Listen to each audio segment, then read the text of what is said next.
ازيكم عاملين ايه؟ يا رب تكونوا بخير. النهارده جزء جديد من القصه اللي بتحبوها، حكايه ليلى. قبل ما ندخل في القصه ما تنسوش تعملوا لايك واشتراك في القناه وتسيبوا كومنت لطيف زيكم تحت الفيديو عشان ده بيفرق جدا جدا جدا. عاوزين نوصل الفيديو ده لاكبر عدد ممكن من الكومنتات. كنا واقفين في الفصل اللي فات على ليلى ما مرضتش تسمع كلام الدوق وراحت عشان تحضر مراسم الدفن، والدوق ما قدرش يسيطر عليها ولا يقعدها عشان تستريح.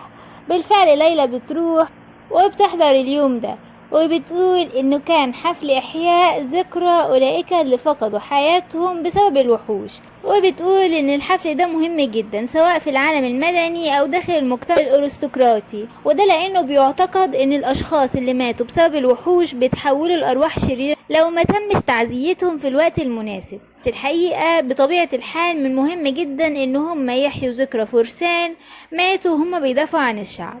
في الوقت ده ليلى بتلاقي حد بيبص عليها، بتبص وبتتصدم لانه بيكون اخوها. فجأة بيجي عليها الدوق وبيسألها اذا كانت كويسة ولا لا، بتقول انها بخير. بيجي اللي كان باصص عليها وبيقول لها انا سعيد عشان انت بخير يا ليلى، وبيسألها عن حال جسده. بتقول له ان هي مش مشكلة كبيرة وبتشكره على اهتمامه.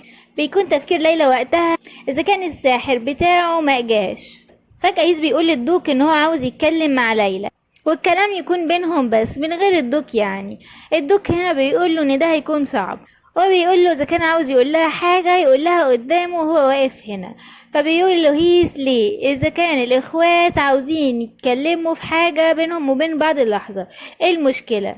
بيتفاجئ الدوق ان ليلى شالت ايده من عليها وبتروح لاخوها، وبتقول للدوق ان هي هترجع قريب عشان كده ما يقلقش، وبتاخد هيس بعد ما بيبعدوا عن الانظار هيس بيقول لليلى ان دلوقتي عليك ان انت تستعدي للطلاق. طبعا ليلى بتتصدم جدا وبتكونش عارفة تقول ايه، لكن بتفكر كانت مستغربة ليه كانوا بيتكلموا عن الطلاق في حفل الصيد، وبتقول لاخوها اذا كانت دي ارادته فلازم ان هي تتبعها. وبتفكر في ان هو خلال السنة ونص اللي فاتوا كانت عديمة القيمة تماما، وان اوين ما تمكنش من الحصول على المعلومات اللي عاوزها منها، وكمان ما قدرتش تكسب قلب سيو ابدا. عشان كده على الارجح انهم بدأوا يفكروا في الفايدة التانية اللي ممكن انها تجيبها لهم. على سبيل المثال مثلا ان هم يبيعوها لنينون تشيزر، وانهم هيكونوا قادرين وقتها الحصول على جزء من ممتلكات والقوى العسكرية للعيلة. عشان كده هتكون صفقة مربحة جدا لعيلة ايفريت. مش بس كده، عائلة السيد لينون دي اصلا مفيش عندها اي سبب للرفض، وده بسبب السمعة السيئة للينون المعروف بانه واخد وانه مفيش اي حد كان عاوز يتجوز منه اصلا. هيز بيقول لليلى على اي حال كان الموضوع مفاجئ جدا، وهو مظنش ابدا ان عندها حساسية روحية، وبيسألها ازاي عملت ده. بتقول ليلى ان هو ممكن كان مجرد حادث بس مش اكتر. بيقول لها حادث، وبيقول لها في حالات بيكون لدى الشخص المقرب من المتعاقد الروحي القدرة على الإحساس بالروح، وده أمر نادر جدا ولكنه بيحصل. بيقول لها ان ده بيحصل في حالة واحدة بس، وده لما تحب الروح المتعاقدة الشخص التاني فعلا. وبيقرب منها وبيمسك شعرها كده وبيقول لها في آخر وقت بقى سيو فالنتينو أكتر لطف معاكي، على الرغم من إنه هو مش من النوع اللي بيعمل كده. وبيسألها إذا كانت راسه اتأذت ولا لأ.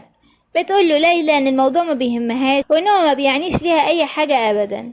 فجأة هيز بيبص ورا ليلى وبيقول ده اللي انت بتقوليه، يا ترى ايه رأي الدوق فالنتينو؟ بيكون الدوق واقف وراها وسمع اللي هي قالته، لكن لما بيقرب بيبعد ليلى عن هيز وبيسأله اذا انتهى من الكلام ممكن ان هما يرجعوا، وبيقول لها ان صاحبة الجلالة الملكة عايزاهم. هيز بيقول مش ممكن، وبيسألهم إذا كانت الإمبراطورة هتشكر ليلى لإنقاذها وإنقاذ صاحبة الجلالة ولية العهد.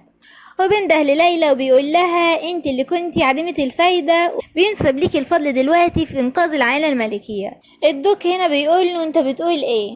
وبيكون غضبان جدا. ليلى هنا بتوقفه وبتقول ان الحاجات دي بتحصل اكيد في الحياة، وبتقول هيس ان هم هيمشوا دلوقتي وان جلالتها ما ينفعش تفضل مستنياهم لوقت طويل، وبتمسك دوق وبتاخده من ايده وبتمشي، وبتقول له ان هما ما يصطدموش بقوين وخاصة في مثل اليوم ده.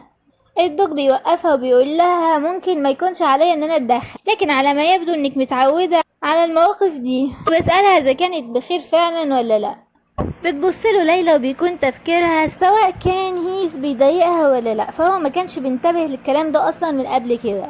وبتقول اكيد لو قالت له الكلام ده هيكون رد فعله غريب، عشان كده لازم تسيب الموضوع انه ملوش اي معنى دلوقتي، وتقول على اي حال ان هي مش منزعجة عشان كده ما تتدخلش. بيمسكها الدوق وبندهلها بيقول لها ليلى، بتبصله بنظرة حادة كده وما بيجيش حصل ايه.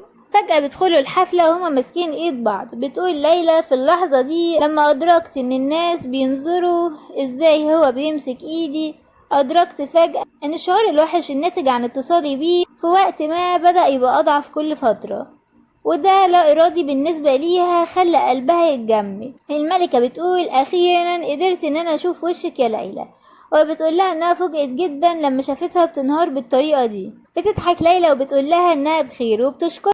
بتقول الملكة ان هي سعيدة ان ليلى بتشعر بتحسن، لكن ليلى ما بتبدوش بخير ابدا. لكن بتقول بغض النظر عن مدى نظرتها ليها دلوقتي وان هي تعبانة فمن الافضل انها تدخل في الموضوع على طول.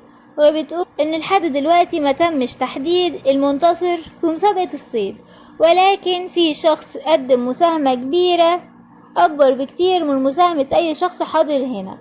وبتقول عشان كده قاعة السوار ده للدوكا فالنتينو، لليلى يعني. وبتمسك ايد ليلى وبتقول لها ان هي والاميرة بيشكروها على انقاذ حياتهم وحياة الناس التانية، وبتلبسها الاسوار المرجاني. ليلى بتكون مبسوطة جدا وفي نفس الوقت متفاجئة، بتشكر الامبراطورة على لطفها. يكون كل الحضور بيسقفوا الليلة. فجأة بيظهر حد بيقول لكن ازاي تمكنت الدوكا فالنتينو من التواصل مع ارواح الغابة الشريرة. بص ليلى بيطلع الشخص ده الدوك نوربرت البينز ابو ادالين. بيكمل الدوك وبيقول ان هو عارف ان ليلى ما عندهاش اي قوة روحية وان ده اللي هو سمعه، والناس فعلا بيبدأوا يقولوا فعلا ازاي ده حصل. بتكون ليلى متوترة ومش عارفة تقول ايه.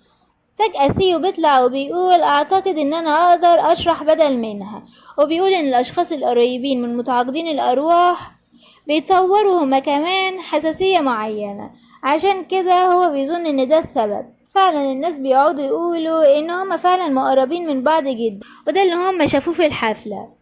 بيكمل سيو بيقول بالطبع عارف ان الموضوع ده مش سهل ان هو يحصل، لكن السبب في ان زوجتي اصبحت حساسة للارواح هو بسبب ان مشاعري تجاهها اعمق مما كنت اعتقد. الملكة بتقول فعلا انا معتقدة برضو ان الاتنين دول بيبدو مقربين جدا. بتقول ان هي شخصيا عاوزة تسمع المزيد من الدوك فالنتينو، وبتسألها اذا كانت تقدر تفضل معاها طول الليل. بيقول الدوك للملكة ان طبعا ده ممكن يحصل، وبيبص ليلى وبيقول لها انا بعتقد ان ده افضل، عشان كده اذا حسيتي ان في مشكلة بسبب خطئي انا اسف من دلوقتي. بينتهي اليوم. بتكون ليلى نايمة وبتقول انها مرهقة جدا، لكن الموضوع انتهى اخيرا. وبتقول مع كده انا ممتنة لان اوين وهي مش هيسعوا للقتال معاها مرة تانية. وبتفكر في نظرة يس ليها اللي كانت مريبة بعض الشيء. ومش بس كده، بتفتكر أدالين وأبوها وموقفهم تجاهها، وبتقول إن المشاعر اللي كانت بتشعر بيها تجاهها كانت مختلفة في الحفلة. وبتقول ليلى ان تم دعوة سيو لطاولة العائلة الامبراطورية، عشان كده على الارجح مش هيرجع دلوقتي وهيرجع تاني يوم. وبتقول ان لازم عليه انه يفضل مكانه، وانا لازم ان ارجع للمكان اللي غالبا ما بعتبره بيتي، على الرغم من ان انا ما بفكرش فيه ابدا بالطريقة دي. وبتغمض عينها وبتفتكر الوحش اللي كان في الغابة، وبتقوم مفزوعة وبتقول يمكن لو شربت كوب من الشاي هكون احسن. وبالفعل بتعمل كوباية شاي وبتقعد تبص للسما. فجأة بتسمع الباب وخبط وحد داخل عليها. بتكون مرعوبة جدا، لكن بتبص وبيطلع الدوق فالنتينو. يا ترى سيو رايح يعمل ايه عندها؟ هل ممكن تكون الذاكرة رجعت له او عرف حاجة في العشاء اللي حضروا مع العائلة الامبراطورية؟ ده اللي هنعرفه من خلال الفصل الجاي. ما تنسوش تعملوا لايك واشتراك في القناة، سيبوا رأيكم في كومنت عشان ده بيفرق جدا جدا جدا. الى اللقاء في الفصل القادم.